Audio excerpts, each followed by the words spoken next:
Welcome to Audience Alchemy. This is a monthly event that I put together essentially to go over some of the basics of how to do a virtual event. Whether that is for an internal client, right? You already have the contract with them, you're delivering training programs and presentations to an audience, or you're using virtual events as a business development activity, right? You are out there actively pushing the event with the hopes that you can connect with your ideal clients. So today's event is really geared more around the small business owner who is using virtual events as a business development activity. And I'm going to be accompanied today by Humza Adam. He is a fractional sales executive. We like to refer to him as the sales doctor. So if you have a sales pain point, he will address that pain for you. Also joined by our producer today, Shane Reed. Shane, come off mute, say hi, wave. Hello, everyone. So if you guys run into any challenges with Zoom on the back end, obviously reach out to him directly. He'll be managing the logistics for us today. So with that, let's jump into some content. It takes approximately 7 seconds for someone to start to develop a judgment about you, consciously or subconsciously. Okay. And the truth is that perhaps even up to half of your audience may not like you for a dozen other reasons other than the content of your keynote, of your speech, of your training course, of your presentation, right? Whatever presentation it is that you are giving, right? And Shane, let's go ahead and turn off the bell, if you would, please. Yep. So if we're presenting in person, right, we're going to take the time to take a shower. We're going to take the time to comb our hair. We're going to brush our teeth, probably pick an outfit that makes us feel confident, right? We're going to have high energy, right? Because we're oftentimes excited to be there. That's right, Ryan. I am going to train the mustache a bit going into that event. I did that several times during our tech check today. But we're going to do all of those things that we should do to create a positive first impression with whoever it is that we're meeting, if it's a one-on-one or if maybe it's a prospect, right? A client meeting, or it's a virtual event. But when people show up to do that presentation or that meeting in virtual, as a layover of COVID, we oftentimes just show up as we are, right? We have a lower energy level. Excitement seems to be a little bit off. We don't engage our body language the right way, right? We're oftentimes forced to sit down in virtual unless we have a standing desk. And I'll talk a little bit more about that later, right? We're oftentimes weird, right? Just a little bit awkward in virtual because we haven't really spent the time here to understand the platform. We did it because we had to for a long time. But I want you to think about it for a moment now.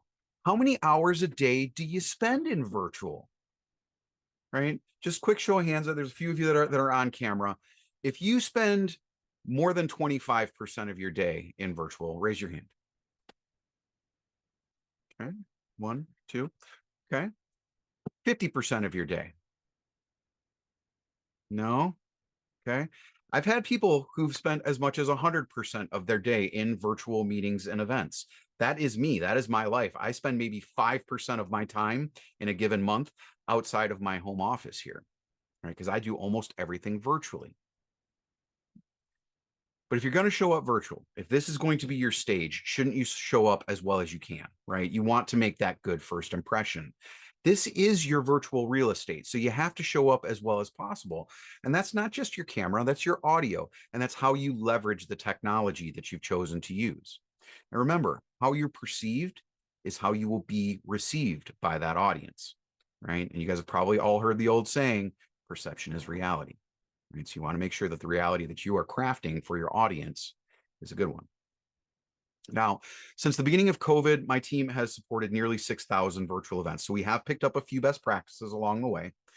I'll share some of those with you, again, more from that producer perspective than as opposed to a speaker coach, as an example, right? Yes, I will talk through some of those soft skills, but it's more about how you show up technically in a Zoom or a Teams or a Google Meet or whatever platform it is, right? And some of it might be new information for you. For others of you, it will probably be confirmation, right, that you are doing some of the right things, especially if you've seen any of my content before. But I will say this, if you are not leveraging virtual events, you are 100% missing out on connecting with an audience that is interested in the thing that you're talking about already. None of you would be here today if you weren't interested in elevating your virtual game in some capacity, right? So if you're already doing virtual events, again, good. I'm glad. I want to see more of it. But if you're not doing virtual events, it's something to consider. Okay. So let's dive into the content. Stu, welcome, my friend. Glad you were able to join. It's good to be here. Thank you so much, everyone. Yep, absolutely, brother. All right. So I'm going to jump into my content. Humza's going to go, and then we'll flip back to you at the end. All right. All right, guys. So what you are seeing on screen right now kind of looks like the cockpit of the Millennium Falcon, right? I understand that. This is mission control for me. This is where I am sitting in front of right now.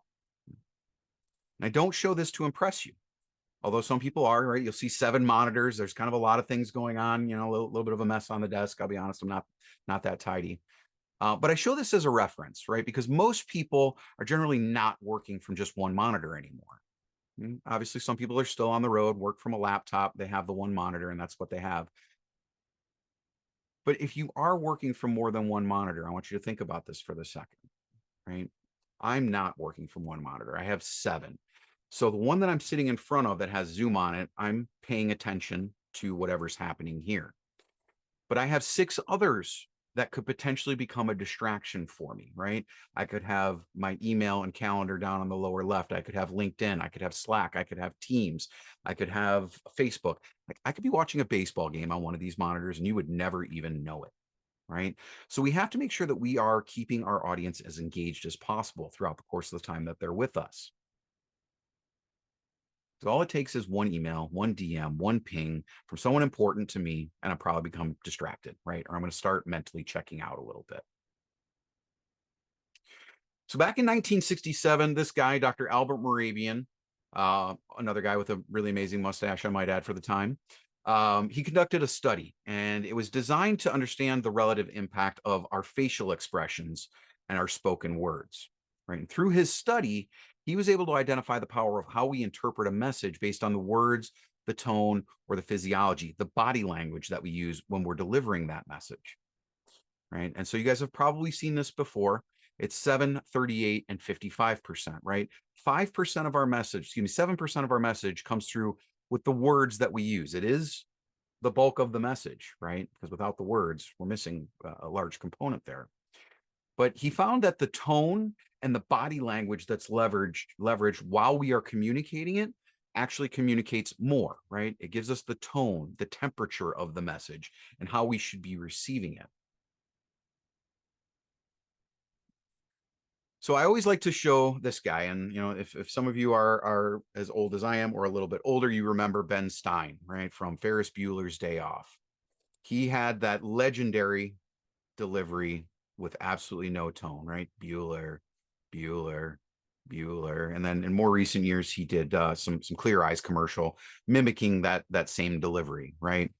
I show this as an example, right, of who not to be when you are delivering a training program, particularly virtually. You have to have a little bit of energy when you are delivering virtually. You have to keep people as engaged as possible. And we're going to talk about some other ways to keep people engaged as well. But instead, I'd like you to be more like Mighty Mouse, right? And if you're old enough to remember Mighty Mouse, it's a really old cartoon at this point. I think it originally debuted in like 1942. He was, you know, called Super Mouse before he became Mighty Mouse. But he had this catchphrase, right? This thing that he would say whenever it was time for him to jump into action. If you know what that saying was, drop it in the chat real quick.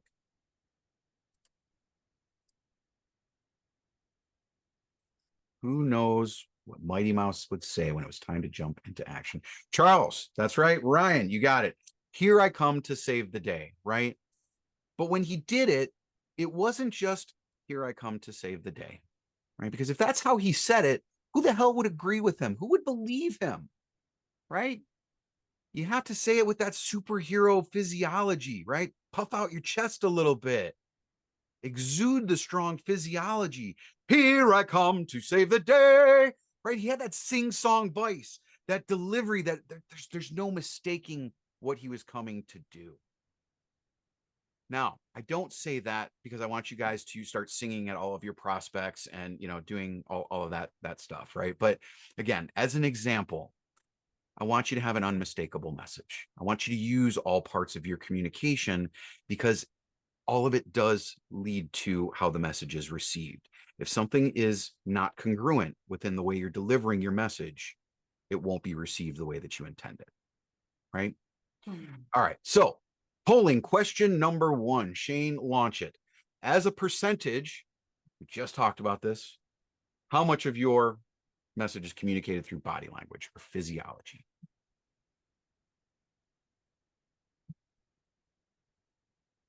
Here they come. Got 6, 7. Waiting for just a couple of more. I'll give you 5 more seconds. 4, 3, 2, 1. 90% good enough. Shane, roll it. So 6 out of 9 responses got it correct. It is 55%. Over half of your message is communicated through your body language, which kind of leads me into the next portion of the presentation here, right? You guys, you have to take the time to prepare for your presentation, and presentation management, as it were, has as much to do with how you prepare in advance for what you're going to say, as well as the technology that you're going to leverage throughout the course of the event, right? So again, when you're practicing, when you're rehearsing, those rehearsals should include technology you intend to use as well, right? Practice the polling questions, practice the breakout rooms, practice sharing your screen. I can't tell you how many master classes I've gone to where somebody is struggling to share the damn screen, okay? All of it matters to your delivery. Now, when it comes to technology issues, we're getting to a point now where they're a little bit fewer and further between, but the main one that you tend to run into now is just internet issues, right?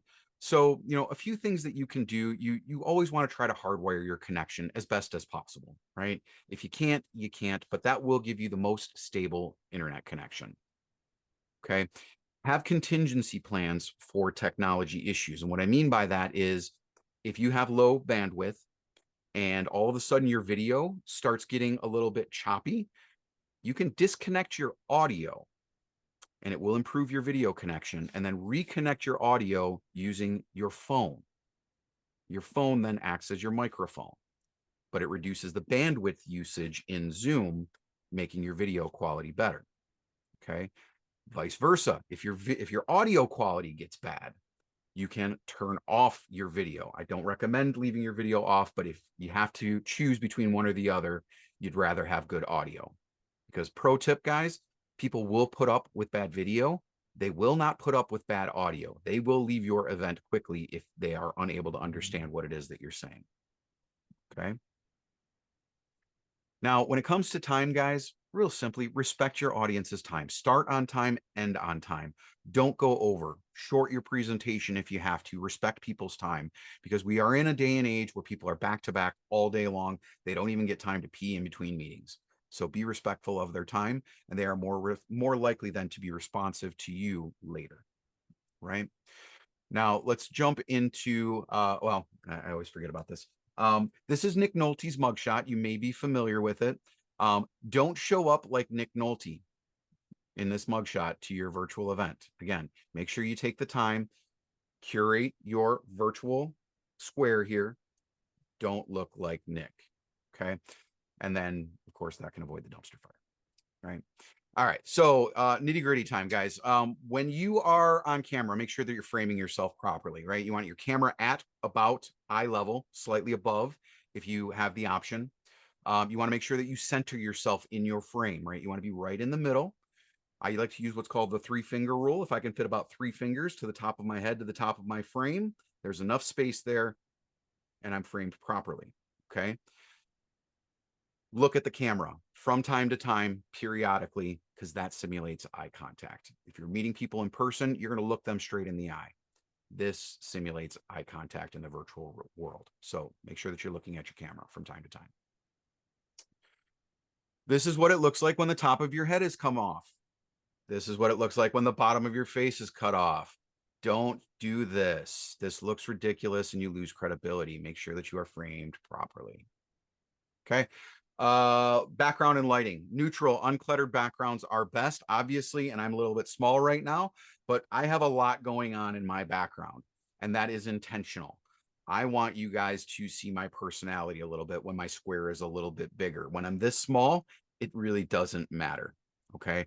But you want to be intentional about what's in your frame, what's in your background, because we've all been to those meetings, or maybe you just saw the YouTube video of the people who have a lot of inappropriate things in their background. So you want to pay attention to what's going on behind you for fear of having stuff that you don't want seen, right? I like to use a virtual background when I need to be very dialed in with a particular client, right? One of my clients is Johnson & Johnson. I don't show up to virtual events with Johnson & Johnson with this as my background. I will use a branded virtual background, something very simple with not a whole lot going on behind me. Okay, because I want to be the center of the attention there. I don't want my background to be the center of attention. A lot of people use OBS. I don't hate on them. I actually do like OBS for some presentations because you can quite literally embed yourself in your PowerPoint, but it's not right for every audience. So you have to pay attention and think about, be intentional with who your audience is and what message you want to convey to them. If you are going to use that virtual background, ideally you have a green screen so you don't get the little tracers that you often see from people. I personally am not a fan of a blurred background.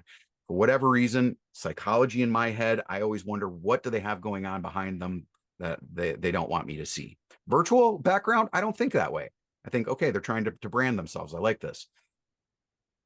The blurred, not so much. But that's my personal take. Okay, that's not gospel. Lighting, guys, super important. Don't have lights behind you. Lights behind you gives you what I like to refer to as the witness protection look. You guys remember, like back in the day, Unsolved Mysteries, they bring the person on camera, they have the light behind them, all you can see is the silhouette. I can't tell you how many presentations I've seen done like that. Don't be that person. Lights in front of you. Ideally, natural light. If you can put your camera, your setup right in front of a window, use natural light. If you don't have that option, like me, I'm in a cave, I'm in my basement, I use ring lights. I have 3 of them. Okay. Use ring lights. They're really not all that expensive. 10, 15, maybe 20 bucks a piece. Probably only need one. I do a little bit of overkill, but use a ring light. Next one, audio. Again, super important. Probably the most important of all of it. Because again, if they can't hear you clearly, it doesn't matter what you're saying. So try to avoid background noise as much as possible, right? If you're like me and you have a family in the house with you while you're doing these type of presentations, right? Like I've got a wife, I've got 2 kids, I've got a dog, I've got 2 cats. There's literally always something happening. But before these type of presentations, I go upstairs and I say, hey guys, listen, I'm doing a thing. Can you be quiet? I close the door to my office. I do the best I can to avoid those distractions, right? You want to be as dialed in as you can. So minimize the distractions as best you can. Not all microphones are created equally, guys. I don't know who told you that they were, but they're not. Okay. Whatever was provided with your laptop or whatever device you're using was provided by the lowest bidder. Kind of like when they build the spaceships, same thing. The lowest bidder actually builds the spaceships. It's not really about how safe it is, right? And as you can imagine, your laptop, it has something that works. Now, that's not me saying go out and spend thousands of dollars on professional equipment. It is me saying know your equipment. Okay. Understand how you sound best. Take the time, professional athlete, to record yourself and then watch your game film. Okay. Listen to yourself, test your audio at different angles, different distances, right? Because you want to make sure that it doesn't sound like you're talking through a fishbowl. Okay. People can't understand you. If they can't hear you, it's just the same as if they didn't show up. Okay. Last bullets, and then I'm going to get it switched over to Humza here in a second. Guys, your attitude, your energy, your engagement levels with your audience, you have to have a higher level of energy. If you are not excited about what it is that you're going to be talking about, why in the hell should the person who's listening to you be, right? You have to bring a little bit of extra energy in virtual because you are not in the presence of people in that in person. So you have to supplement that. You have to go a little bit above and beyond in virtual for that message to be communicated, your excitement to be communicated. If you have the ability, you have a standing desk, use it, right? Because standing up changes your body language. It changes your physiology. You immediately have more energy simply by standing. If you don't have that option, again, just be conscious of it and go a little bit over the top. When you're on camera, make sure that you are leveraging your body language, right? Have good posture. but occasionally bring your hands up into frame. I'm Italian. I talk with my hands all the time. If I don't do that, there's something wrong with me. Okay. You guys can literally call an ambulance because I'm having a stroke if I'm not talking with my hands. Body language communicates. Make sure that it comes into frame with you. But from an engagement standpoint, don't hesitate to ask questions. Get people involved. Make sure that you're looking at people on screen and watching for those subtle cues, the nonverbals, right? Because as I'm going through my presentation now, I see some of you guys nodding your head now and again, right? If you're not getting those, you need to make sure that you are proactively reaching out to your audience, right? Ask those overhead questions. Ask them to drop something into the chat, right? Maybe it's time to do a polling question. How about that? It is. Fact or crap? People will put up with bad audio. They will not tolerate bad video.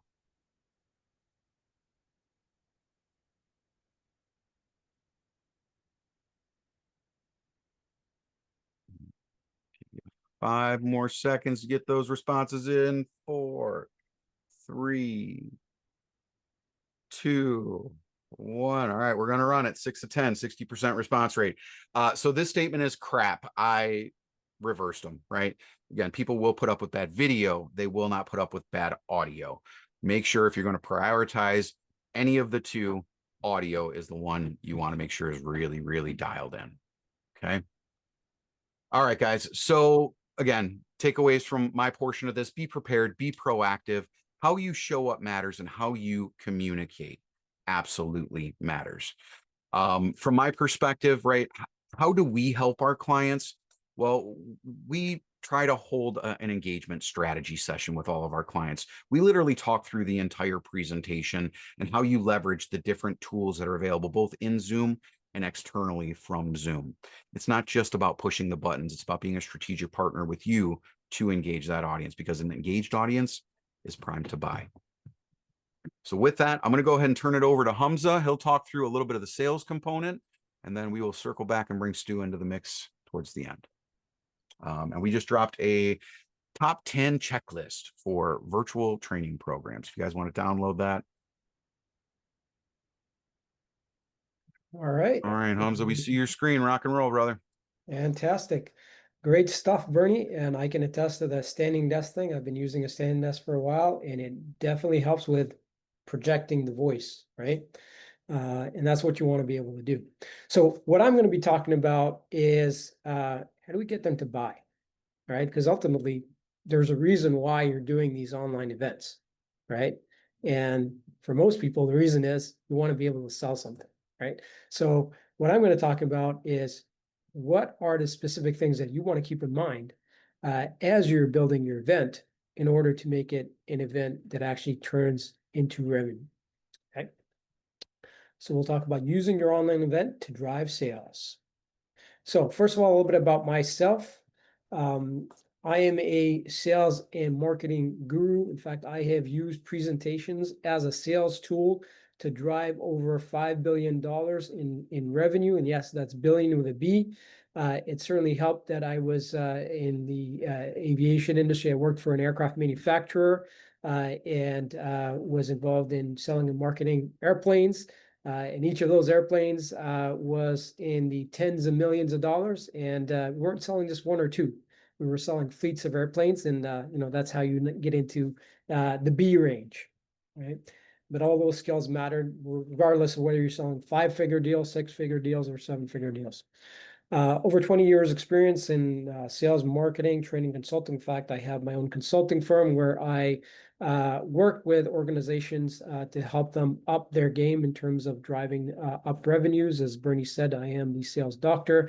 A big part of what I do is I actually do sales training, including virtual selling training as well.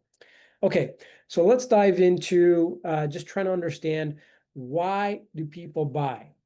Right? What are your thoughts in terms of why people buy? Why do people take any action?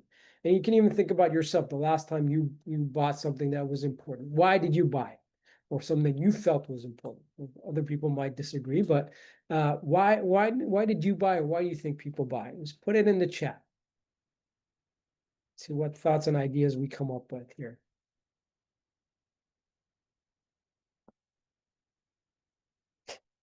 Jesse was hungry. That's a good reason to buy. Definitely don't want to starve. What are some of the other reasons why people buy? Yeah, advance my projects and pay and get a better version. Okay, that's nice, Charles. FOMO, Jesse. Yeah, absolutely. FOMO. Yeah. Any other reasons why people buy?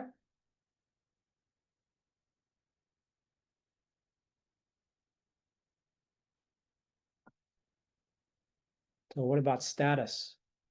Some people buy because they want to be able to display a certain kind of status. Look at me. Look at what I could do. Right? Yeah. Yeah. Some people go to, a nice place in the Caribbean, right? Just so they can take those selfies, put them up on Instagram. Right? Look, I could do this, right? Look where I'm at, right? Where are you at, right? That kind of thing. Yeah. So all those ideas that you all just put out, those are all reasons why people buy. Shane says, I think I've taken maybe 3 selfies while I've been there. Okay. Yeah. So those are all great reasons why people buy. But what if I told you it just came down to 2 core reasons why people buy? Like if you could take all these ideas that we have of why we buy, why people buy, whether it's convenience, whether it's trying to solve a problem, right? Whatever it is, whether it's for status, right? It really boils down to a core of 2 things, 2 core drivers of why people buy. Does anyone want to guess what the 2 core drivers are? Why people buy? Money, right? It's all about the Benjamins, according to Jesse. Not quite, but it's a good guess. It's a good guess. Oh, Ryan. Ryan's got it. Ryan Maney, you got it. Absolutely. All right. Yes. Okay. At the core of our being, it comes down to we want to avoid pain, right? We want to take away pain, right? So pain is a huge driver, specifically also the pain of loss, right? In fact, behavioral economists have done research on this, and they found that the fear of loss, which actually is something that generates pain within the pain centers of the brain, which is the same centers that feel physical pain, are the same centers in the brain that feel psychological pain. So just think about that, right? That's why we're wired to try and avoid pain as much as possible, right? And so that's a big driver of people taking action, right? Whether it's buying action or any other kind of action like running away, right? It is to take away pain or avoid pain. And secondly, and I love it that it rhymes with pain, achieve some kind of gain, right? They want to get to someplace better. They want, so the way to think about it is people they either have a problem that they have that they don't want, right? Which is causing them pain, or there's some result that they want that they don't have, right? So either they have a problem they want to get rid of, or they have a result that they don't have that they want to attain, right? So those are the two essential core factors of what drives behavior. Okay. And so you want to plug into those.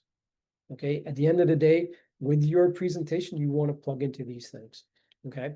And if you could guess, I just mentioned it, pain is a much more powerful motivator than gain, right?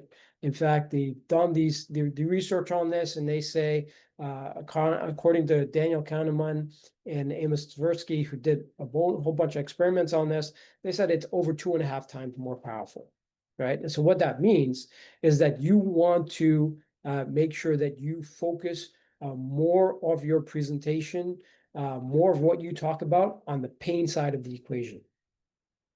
Okay. Don't forget about the gain side, but focus more on the pain.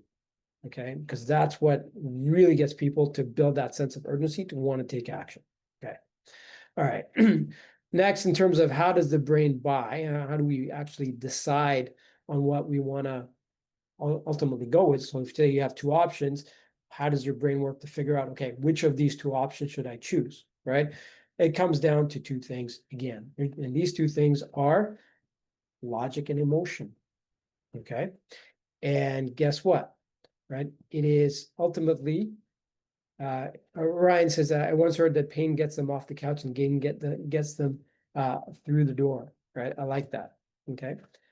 Yeah. So back to emotion and logic. Just remember this: emotion is what causes action, and logic is what enables justification.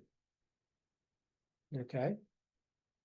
So what does that mean for you when you're building your presentation, when you're going to be delivering, right? What it means is you want to capture the heart, not just the head. Okay, don't just sell to the head. Don't have all these rationalizations for why this is such a great deal, why they need to do this, right? That's not enough. Okay. People feel before they act, right? And the way to think about it is that think about a rider on an elephant, right? The elephant represents emotion, right? So where that elephant wants to go is where the rider's gonna go. Whether the rider wants to go there or not, that's where the rider's gonna go, right? And then eventually, when the elephant gets there, the rider's gonna be like, "Well, I always wanted to be here anyway," right? It's gonna rationalize, and that's how our brain works, right? Okay, so keep that in mind. So you want to structure the presentation for relevance. It's got to be relevant, and to get the emotional buy-in and make sure we're including enough facts and details to enable the logical justification, because people need to be able to justify it, not just to themselves, that's always important, but to others as well. They need to have the reasons that they can give for why I splurged on X, right? All right, so now let's dive into a top-selling webinar structure, okay, that you can use to build your presentation for your next event.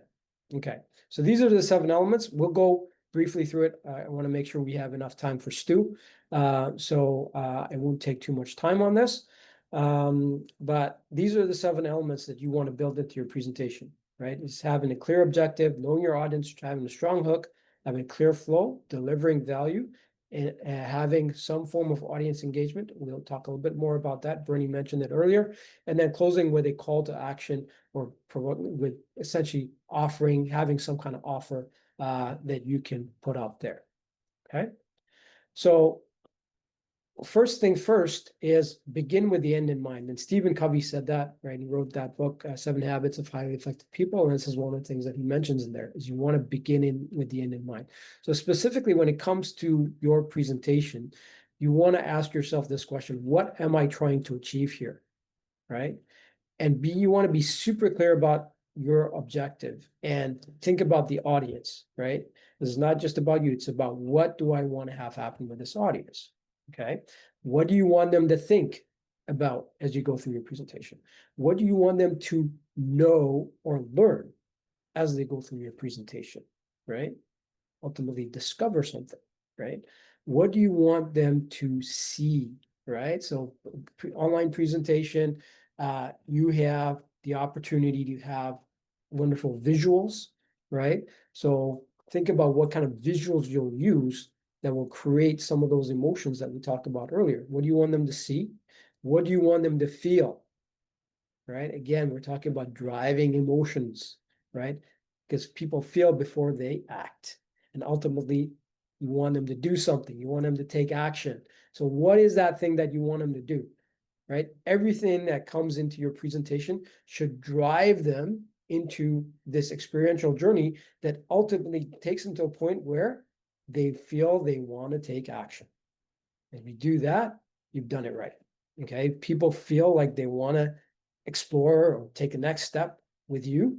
You've done it. You've done it. You've achieved what you needed to achieve. Okay. So knowing your audience, make sure that your content is super relevant to them. And not just understanding, okay, these are the titles of people that I'm going to be talking to, or this is the demographics of the people I'm going to be talking to. I mean, getting into the psychographics. What do I mean by psychographics? I mean, getting into their head, kind of like you live there and you're seeing the world through their eyes, Okay, so do you know what their challenges are? Do you know what their frustrations are? Do you know what their pain points are? And do you know what their goals are? Right? Remember that one of the first slides I showed you, right? The two core drivers, right? Pain and gain, right? All of these things here, challenges, frustration, pains, this is all on the pain side of the equation. Goals, that's on the gain side of the equation. You need to know that about the people who are going to be in attendance. Then having a strong hook, you cannot underestimate that, how powerful that is. You need to have a strong hook, right? And this is going to be important for you even when you're promoting it out there, is having a really powerful title for your event, right? And for your presentation.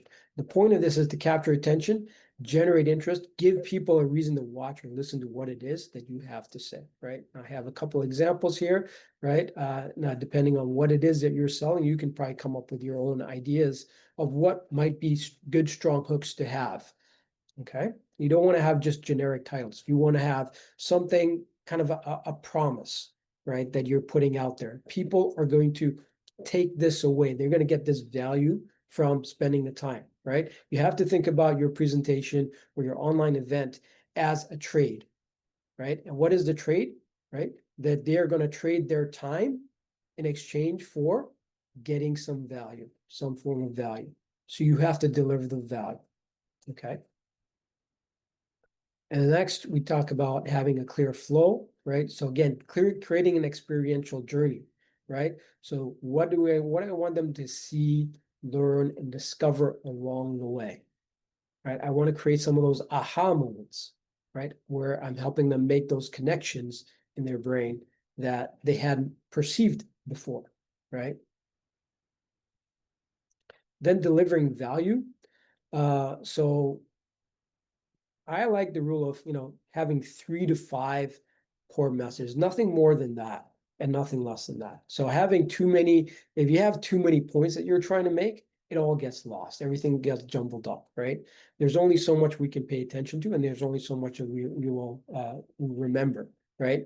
And if you have 3 to 5 core messages, that's really a good number of key messages to focus your presentation around, right? So some of those ways to deliver value are creating an aha moment in terms of how it's kind of like building a puzzle and leaving part of that puzzle that still needs to be completed and letting them complete that part of that puzzle, right? That's creating that aha moment, right? Sharing a shocking statistic or startling fact, right? This is what gets people to pay attention. Wow, they'll be like, wow, I had no idea, right? And now you've got that. Okay, it's got to be obviously relevant to the topic at hand, and then having remarkable case stories. So stories sell, right? Facts tell, stories sell.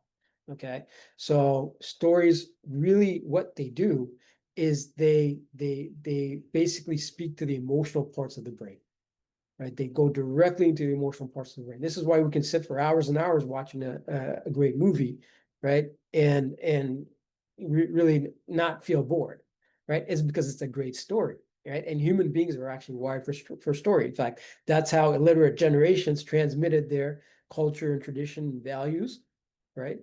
For generations, right? And many of them have passed on to us now, right? So stories are really powerful. So think about how you can build those stories into your presentation.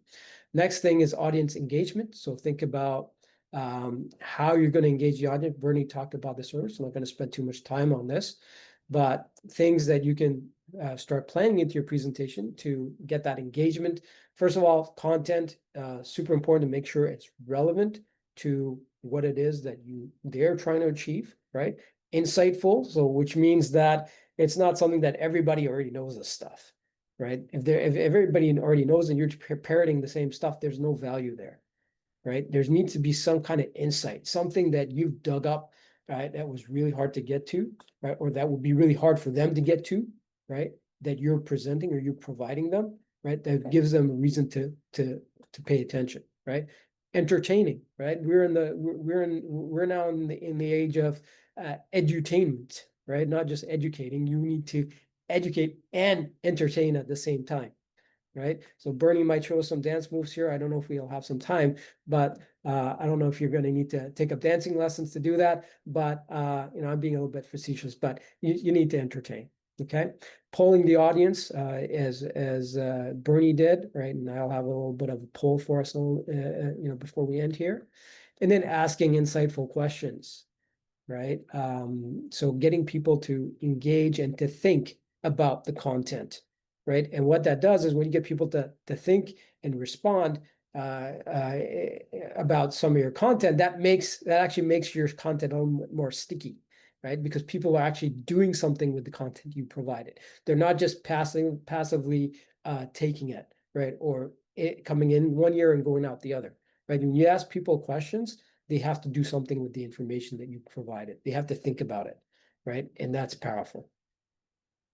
All right, finally, you want to close with a call to action. So think about, what do I want them to do, right?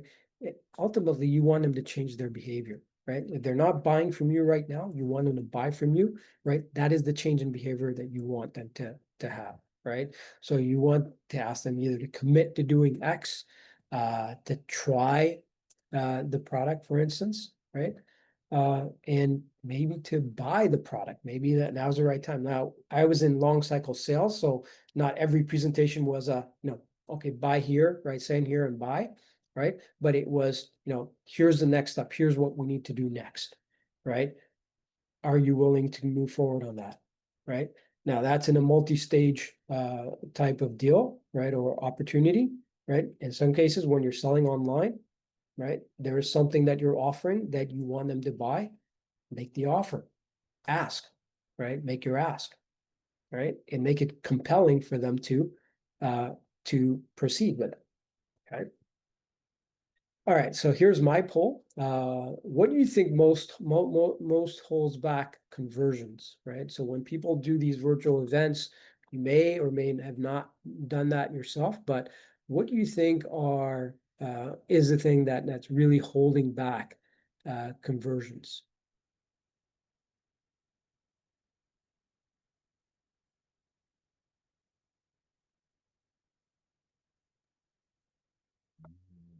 Coming in, we Okay. got 4 and 9. A couple more responses. Give you guys a few more seconds.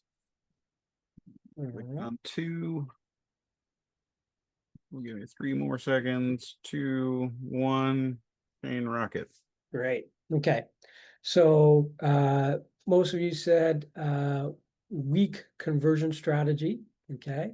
Then if you said bad delivery, nobody said crappy offer. We had almost a third say unclear ideal client profile. And frankly, it is any and all of the above, right? Now it depends situationally, but any one of these can derail a great presentation, right? Any one of these can result in lost sales, right? Any one of these can result in bombing a presentation, right? And not getting any results, okay? And so what Bernie and Stu and I have done is we've come together to really help people who are doing virtual events really get it to the next level. And we basically have and Bernie's going to talk a little bit more about it. I think Stu's going to talk about the marketing side of things. And I focus on the sales side of things because you need to obviously get your presentation done right, with the right, all the ideas that Bernie mentioned, right? Having that incorporated in terms of your delivery strategy, right? But you also need to think about marketing the event as well as getting the conversions, right? And one of the things that I focus on with our clients is doing strategy sessions, sales strategy sessions, where we will focus on the identifying and refining the ICP and making sure that you have a powerful offer for the audience for the right ICP being ideal client profile. Then developing the most effective sales approach for offering. How are you going to sell this thing?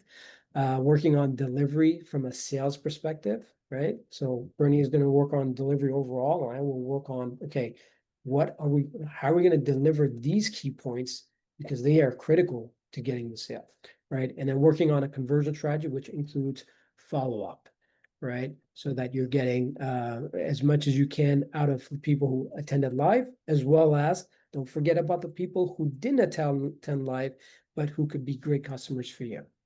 Okay, so how are you going to reach out to them, right? You need to have a follow-up strategy. So that's everything I wanted to share on my end. Hopefully I didn't go too far off time. Oh, But good, Humza. No, great content, brother. All right. So Stu, apologize that you get a little bit shorted here. We got about 10, 12 minutes left in our time together today to end on time. So No worries, no take it away, worries. my friend.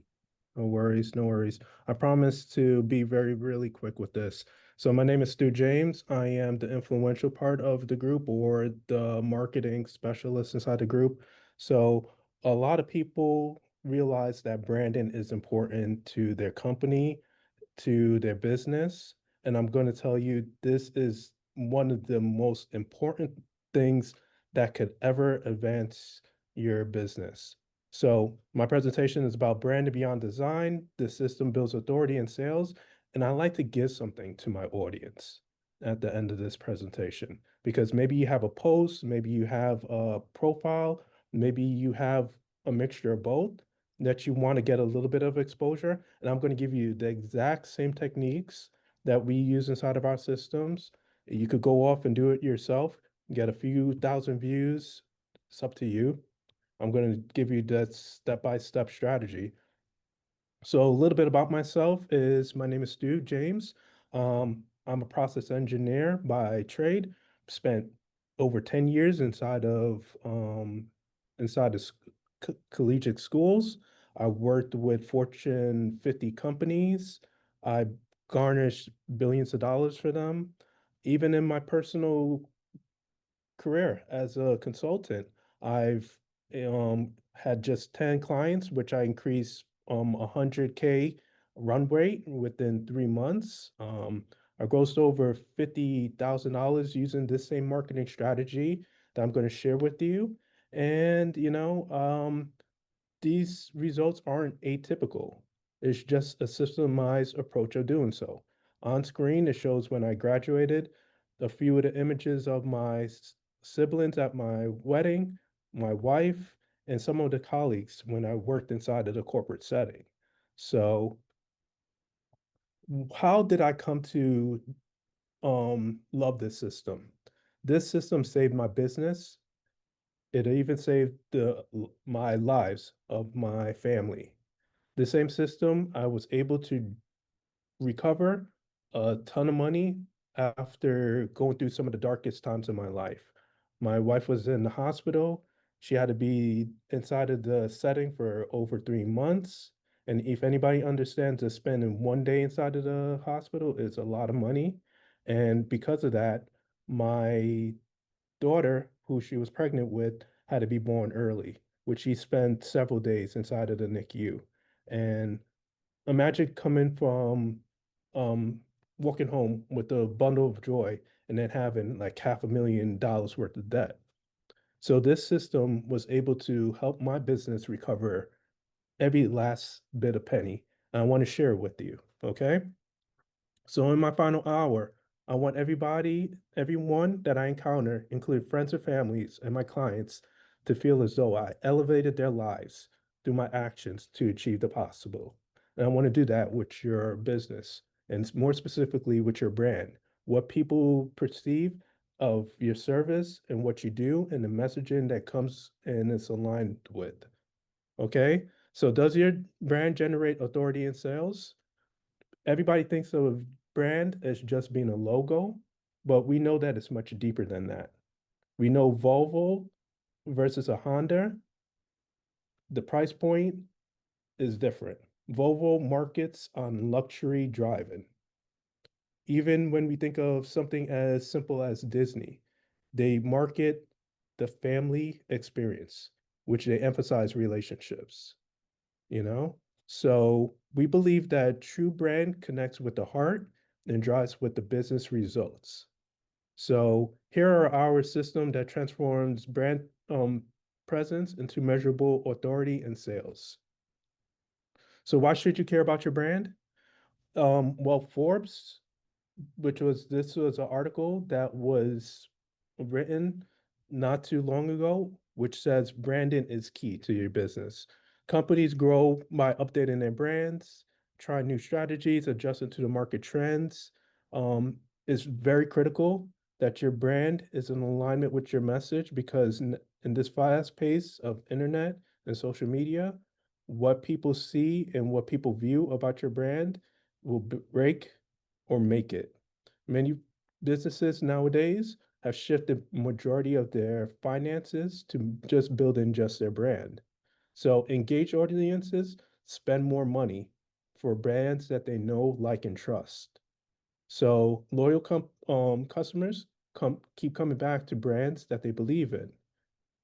This is very common for your gas, for even the pancakes and the waffles that you go to the grocery store to buy, making sure that you build that brand, whether it's reputable, whether it's quality, whether it meets the end purpose, you must have a brand that aligns with your message.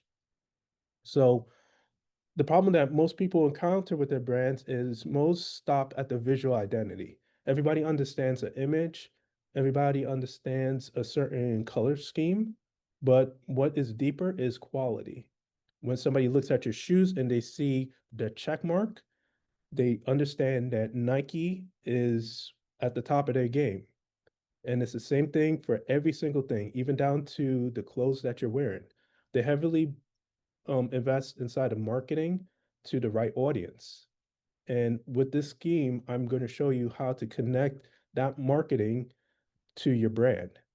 Without the authority and visibility, you're going to struggle. And I think Hamza mentioned it pretty basic. You need to have your ideal ICP locked in, and your brand and your messaging have to be in an alignment. So our approach is we don't just look at your brand. We're also, what does your brand feel like? What does it sound like? What do people think and feel? What are they talking about? So we don't just build brands, we're building legacy. And on these next few slides, I'm going to give you the formula on how to do so.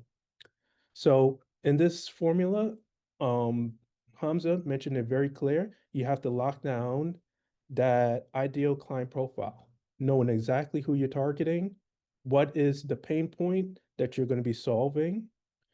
From there, we tailor a very compelling press release, which is the marketing aspect of, hey, this is your service. Let's put it out there using some media outlets. We're going to personalize some of the outreach and then leverage some of the distribution of that marketing to get you those views, to get your social media increasing, to get you more clients, which makes conversion easier for sales if you do a little bit more of the social interactions with your clients or customers. So the first step, just like Hamza says, is to identify your ICP. I'm not going to go into great details. It was exactly how Hamza says. It's the starting point of any marketing, drilling down to your demographics, the behaviors, the key motivations of your ideal customers or clients, and then targeting them based on your service or what kind of products that you perform. So think of it almost like your LinkedIn profile should kind of have all of this kind of honed in, as well as your other social media platforms, as well as if you have a landing page or website. Two is to create a compelling media kit. The media kit becomes your brand's instant credibility. So think of the media kit as being like your case study of how did you get XYZ results for a client or customer. This needs to be drilled down. This way, when people come to your brand, they know exactly what you do. Like in the case of Nike, you know that they make shoes. They expanded to include apparel as well as other things that are affiliated with sports. This is what we develop inside of like step 2 of this marketing strategy.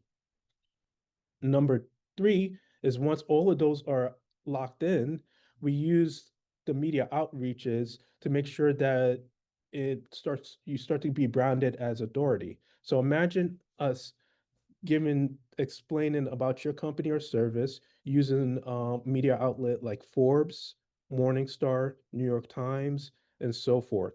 Inside of a little giveaway that we have later, I'm going to give you those same resources. So that's how we build a little bit more authority.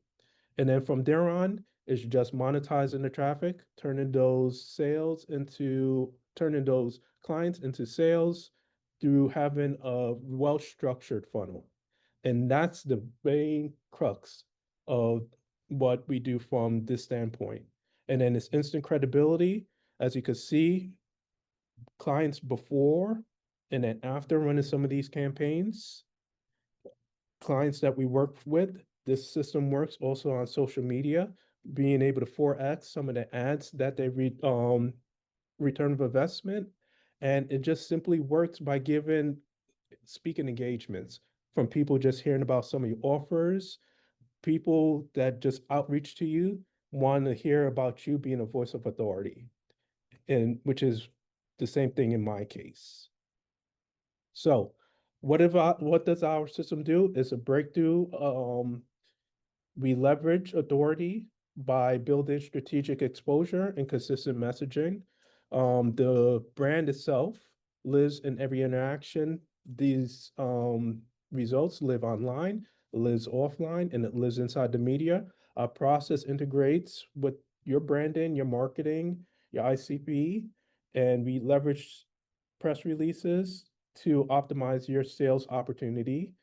We increase your trust ratio because your name is going to be mentioned in some of these media outlets. And our non-negotiables is by clearly planning, accountability, creativity, and relentless execution to make sure that your message is being heard by your ideal client or customers. And just like I say to my team, we treat every client like families that we love at every step of the process. And that's what we do. All right, Stu, we got about 30 seconds left today. So guys, want to thank you for sticking it out to the end. Definitely appreciate you taking the time and spending it with us today. We don't have a particular pitch today other than to say if you want to take a deeper dive into doing some virtual events, leverage some support, we'd love to schedule a strategy call with you and explore that. So Shane just dropped the link into, that is not the right link, Shane. It's also in the PDFs that we dropped in there. So schedule some time and we'll chat with you guys. Enjoy the rest of the day.